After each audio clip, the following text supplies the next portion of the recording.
Hello, Will and Sarah and Mireia and August and Mark and Haley.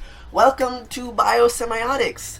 So I have just finished having individual phone conversations with all of you, so now I can confirm that this is indeed the roster for the class, and I'm very excited to begin. So I thought I would make this introductory video before we actually have our first meeting in a few weeks to talk about the nuts and bolts of the class. But first I want to do a little more philosophizing, I suppose, and talk about videos, right? Because I'm talking to you through a video, so a lot of this video is going to be about how videos are going to modulate the way that we are conversing. So in the first video I posted with the syllabus, I made that Tumblr post a few weeks ago, I defined biosemiotics as the study of the deep continuity of mind and life. But that definition is pretty theory-laden, right? The deep continuity of mind and life, and it requires that we all agree on what the word mind means and what the word life means, and I don't think we agree on that because they're pretty dense words. So for this video, I'm going to use a different definition of biosemiotics. For this video, biosemiotics is the study of communication. So what the deep continuity thesis says is that communication, it's not just something that humans do with words or something that animals do with behavioral signals like a butterfly's colorful wing or a wolf baring its teeth. Communication is what every single living creature does, from an oak tree to bacteria. So biosemiotics is the study of communication in all of its forms. So the communication form for this class is rather peculiar, right? It's through a screen, through this little box. So the way that I want us to think about this screen is that it's a particular kind of channel or an information medium with its own idiosyncrasies that constrain the kind of information that can be conveyed in very specific ways. Constraint, this idea, constraint, it's a really important concept, and we're going to return to it throughout the class. So I'm going to give a few examples here of how this particular video medium is constraining. But first, one of the things that I really like about video is that it can convey non-verbal information, like tone of voice and facial expression. You see the way I'm smiling? I really like video. And you can't really convey that kind of information with written text. But when you add this emotional resolution, or maybe you're adding visual bandwidth because you can see and hear things, not just symbols, when you add some extra band of information, the rhetorical bandwidth, the written bandwidth, gets reduced in some way. What I mean by this is that the kinds of sentences that I can say over video must be much simpler than the sentences that I could use in written text. Sentences in video need to be short. In my experience, I need to be able to hold an entire sentence in my mind in order for me to understand it. So if I'm reading the sentence, it can be fairly long because I can look at the whole thing at once and go back to the beginning. But if I'm only listening, I need the sentence to be short if I'm going to keep track of all of its pieces. Video has another similar limitation. Although it can convey some aspects of emotion better than written text can, video is still a very poor substitute for being in the same room as someone. Many kinds of body language cannot be captured by the camera, particularly physical touch. So that means that we're always going to feel a kind of separation between us because we're separated by quite a lot of physical space. I'm sitting here in Boston, and Mireia's in Colombia, you know? So that feeling of separation is going to limit the ease to which we can pay attention to each other. When I'm in the same room as a group of people, the entire world, everything that I'm experiencing, is giving me feedback telling me that I'm in a public room, I'm in a conversation, and that I should focus on the speaker. But when I'm in a video chat, the entire world is giving me feedback that I'm in a private room, alone. And sometimes it can get quite hard to focus on this tiny little screen because its reality feels really tiny compared to the whole physical reality that I'm immersed in. So because of this, because of these constraints, one of the goals in the class is to learn how to overcome the handicap of communicating through a screen. There's a particular kind of talking and a particular way of constructing ideas that the screen compels us to take. Here's an example. Hank Green says this like this. I think that says something fundamental about human nature. Just not sure what it is. Now, how you sound. Imagine for a moment me going downstairs and talking to my wife the way that I talk while I'm vlogging. That does not happen. This is not my normal talking voice. Surprise, surprise. The way that I imagine it is that I'm on a gigantic stage, and there is one person in the audience, and I'm talking to that one person, but I can't talk to them like a normal person because I'm on a gigantic stage. Now, this is obviously a difficult thing to hone. You're not gonna get your vlogging voice immediately. Watch early Vlogbrothers videos and see that we sucked too when we started. It's nice that for me, the one person in the audience is generally, or at least it started out being, my brother. So I knew how to talk to my brother. I knew what would make him happy. Now that one person has changed, and it's kind of an amalgam of all of Nerdfighteria. It's just each of you individually I'm trying to imagine all at once. It's very strange. There's a link to that whole video in the description below if you want to watch it, but what Hank says later in his video is that the screen doesn't constrain just the physical way that we need to talk to be best understood. It also constrains the way our ideas need to be structured.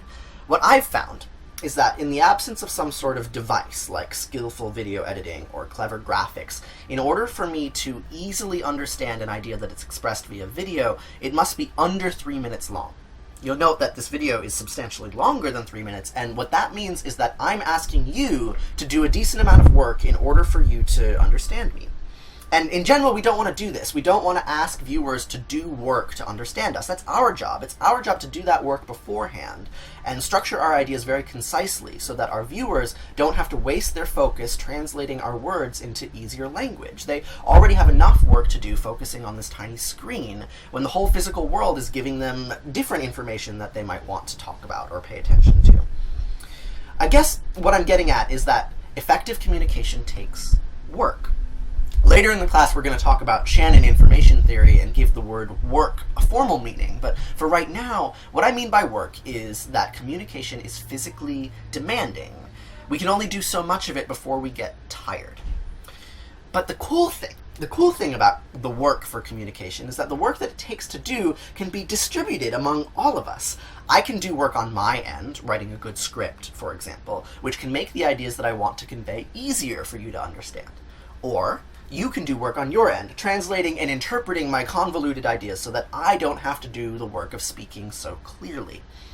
What I mean to say here is that understanding all of this stuff is going to take a lot of work, and that work is going to be the most efficient and effective if we make it a collective process, a shared process. That means that I am just as much the instructor of this course as any of you are, and I'm not an expert at all. This whole thing is just an extended conversation between curious humans. Biosemiotics is the study of conversation, and conversation is how we understand.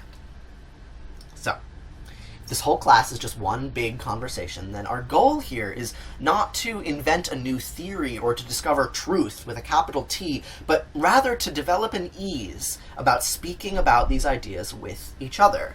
We all come from different backgrounds and understand things from different perspectives, so the goal is to create captivating, easy-to-digest stories about this stuff so that we can more effectively translate between the different perspectives that we each hold.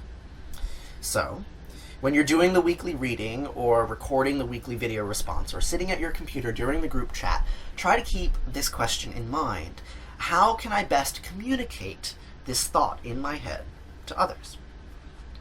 So, I just mentioned weekly video responses, so finally, after all of that preamble, I'm getting to the nuts and bolts of how we're actually going to do this class.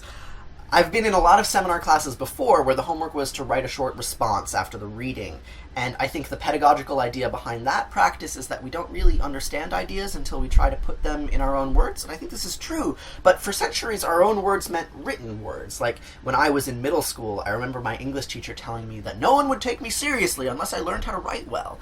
But strangely, she never told me that I needed to learn how to speak well, which I think is actually a lot more important. So because we have access to these silly little screens, I think it's time for us to learn how to speak well to them and through them.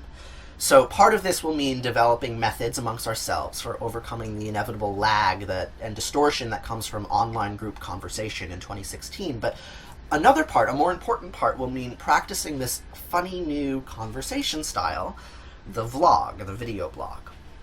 So here's what we're going to do.